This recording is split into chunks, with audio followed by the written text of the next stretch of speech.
और चलिए बुलेटिन में सबसे पहले बात करेंगे कांग्रेस के नए चीफ की। मल्लिकार्जुन खड़गे ने कांग्रेस का पदभार संभाल लिया है। अब जल्द मल्लिकार्जुन खड़गे की नई टीम बनेगी। सभी सीडब्ल्यूसी के सभी सदस्यों ने इस्तीफा दे दिया है। ऐसे में फिलहाल बनाई गई टेम्परेरी स्टीयरिंग कमेटी, आवश्यक फैसलों के लिए बनी टेम्परेरी स्टीयरिंग कमेटी, खड़गे की नई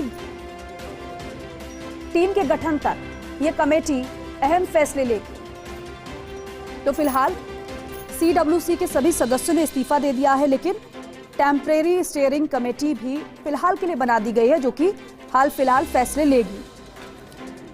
खड़गे की नई टीम के गठन तक यही कमेटी, जो कि टेम्परेरी स्टीयरिंग कमेटी है, वही फैसले लेगी। हालांकि जल्द से जल्द परमानेंट कमेटी का गठन करना होगा, लेकिन फिलहाल फैसले लेना भी बहुत जरूरी है, क्योंकि ये समय ऐसा है कि एक्टिवनेस बहुत जरूरी है।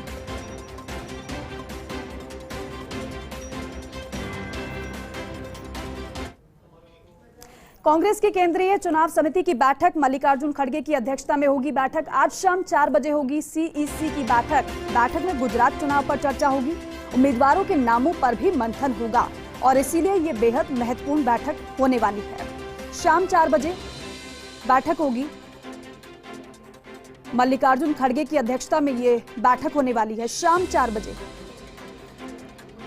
और दिल्ली न्यूज एडिटर अदिति नागर मेरी सहयोगी हमारे साथ जुड़ चुकी हैं। अदिति, शाम 4 बजे ये बैठक बताई जा रही है, इस बैठक को लेकर जानकारी दीजिएगा।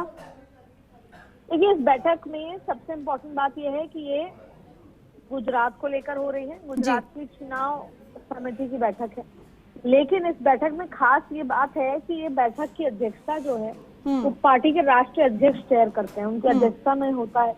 तो आज ये बैठक मल्लिकार्जुन खड़गे की अध्यक्षता में होगी। कांग्रेस मुख्यालय में बैठक होगी और गुजरात में जो भी अभी तक समीकरण बन रहे हैं, जिन जिन के नामों के लिए जो लिस्ट फाइनल की गई है, जिसमें 3 से 4 नाम अलग अलग हैं हर एक विधानसभा से, उस पर चर्चा होगी।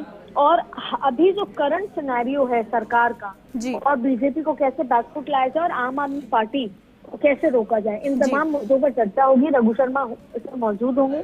लेकिन खास बात ये है कि सभी इस बैठक में जितने भी जनरल सेक्रेटरीज और सीनियर नेता हैं वो इस बैठक में रहेंगे तो सही, लेकिन आज तमाम जनरल सेक्रेटरीज ने और सीडब्ल्यूसी सदस्यों ने अपने अपने इस्तीफे दे दिए हैं मल्लिकार्जुन खड़गे को, क्योंकि अब नया पूरा जो टीम है वो तैयार होगी। लेकिन फिलहाल वो टीम एज इट इज काम करेगी, क्योंकि जब तक नई टीम का चयन नहीं हो जाता तब तक पुरानी टीम काम करेगी। लेकिन सभी जनरल सेक्रेटरी और सीडब्ल्यूसी सदस्यों ने आज जो है इस्तीफे दे दिए हैं। लेकिन इस बैठक में मुख्यमंत्री अशोक गहलोत हो सकते हैं, क्योंकि वो सीनियर ऑब्जर्वर है। पहली गुजरात की बैठक हो रही है, तो वो संभवतः इस बैठक में शामिल हो सकते हैं। इसके अलावा मल्लिकार्जुन खड़गे से अभी वो मिलकर भी आए मुख्यमंत्री अशोक गहलोत। लेकिन शाम के 4 बजे वाली बैठक की महत्वता इसलिए है क्योंकि ये बैठक का जो चेयर है मल्लिकार्जुन खड़गे राष्ट्रीय अध्यक्ष कुर्सी संभालने के बाद जो पहली बैठक है वो गुजरात की सीईसी की बैठक होगी और यहीं से मल्लिकार्जुन खड़गे के सामने चुनौतियां शुरू होंगी। अदिति, एक बात और, क्योंकि हाल फिलहाल के लिए टेम्परेरी स्टीयरिंग कमेटी का गठन किया गया है, इसमें किस किस को शामिल किया गया है, कुछ नाम बताएंगे आप? बिल्कुल, देखिए, मल्लिकार्जुन खड़गे ने जो ये टेम्परेरी जो स्टीयरिंग कमेटी का जो गठन हुआ है, ये तमाम वो सीडब्ल्यूसी के सदस्य ही इस बैठक में हैं।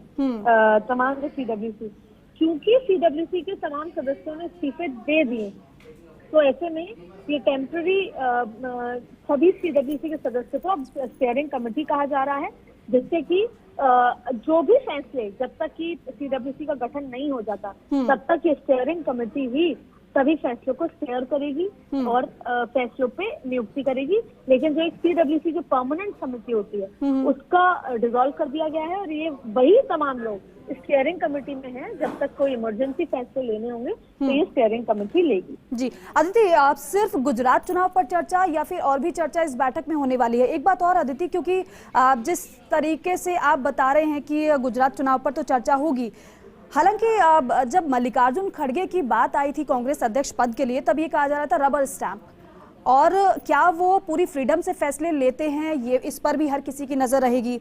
ऐसे में ये जो आज बैठक होने वाली है, इस पर खास तौर पर लोगों की नजर, क्योंकि जो फैसले लिए जाएंगे मल्लिकार्जुन खड़गे की तरफ से वो ये देखना बहुत जरूरी होगा कि फैसले में उनकी कितनी फ्रीडम नजर आ रही है। देखिए, ये आगे आने वाले 10 दिनों में ये तस्वीर साफ होती नजर आएगी जी। जो मल्लिकार्जुन खड़गे की टीम का गठन होगा उसमें कैसे चेहरे और उनको कैसे महत्वता मिलती है उससे पता चलेगा। दूसरा, जो भी अब आगे आने वाले 10 दिनों में जो फैसले होंगे, चाहे राजस्थान के होंगे, चाहे फिर CWC का गठन होगा, चाहे जनरल सेक्रेटरीज को दोबारा नियुक्त किया जाएगा, चाहे पुनर्गठन होगा, इन तमाम चीजों में किस तरीके से चयन होते हैं नामों के, उससे साफ तस्वीर समझ आएगी कि ये रबर स्टैंप होंगे या ये अपने आप फैसले ले रहे हैं। लेकिन जिस तरीके से हिमाचल की लिस्ट आई, हिमाचल की लिस्ट में जो पहला नाम था वो सोनिया गांधी का था, जो स्टार प्रचारकों की लिस्ट थी, और दूसरा नाम था वो मल्लिकार्जुन खड़गे का था। लेकिन आइडियली मल्लिकार्जुन खड़गे पार्टी के राष्ट्रीय अध्यक्ष है तो उनका नाम पहला होना चाहिए। बिल्कुल। लेकिन मल्लिकार्जुन खड़गे के से पहले सोनिया गांधी का नाम था। तो ऐसे में ये बात तो तय है कि आला कमान अभी भी गांधी जी रहेंगे और राष्ट्रीय अध्यक्ष जो है वो मल्लिकार्जुन खड़गे रहेंगे। तो कोई भी डिसीजन लेने से पहले आप अपने आला कमान से सलाह मशवरा करते रहेंगे। लेकिन कितना सलाह मशवरा करते हैं, कितना डिपेंडेंट, कितना इंडिपेंडेंट होता है, ये आगे आने वाले 10 दिनों में जब बड़े फैसले होंगे उसमें तस्वीर साफ हो जाएगी। बिल्कुल अदिति, और इसी पर हर किसी की नजर रहेगी। बहुत शुक्रिया आपका बातचीत के लिए, जानकारी के लिए।